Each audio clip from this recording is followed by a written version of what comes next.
السلام عليكم ومرحبا بكم في قناه ام طارق. العصير ديال اليوم ان شاء الله غادي يكون عصير ديال الخوخ بالموز. المقادير كما العاده تحت الفيديو في علبه المعلومات، ونبداو على بركه الله. طريقه التحضير: عندي هنا 2 حبات كبارين ديال الخوخ وحبه ديال الموز. يعني كلشي في الباطيلوره ديالي.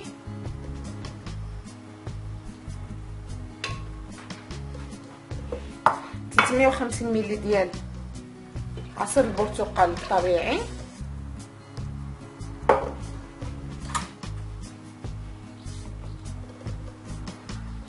وجوج معالق كبار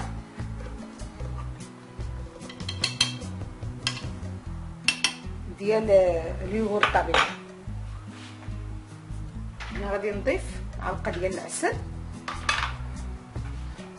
صافي ونطحن كلشي.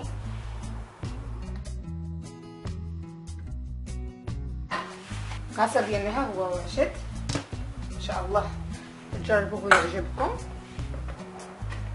ما شاء الله. نلقاو في عصير اخر في نهار اخر ان شاء الله. رمضان كريم.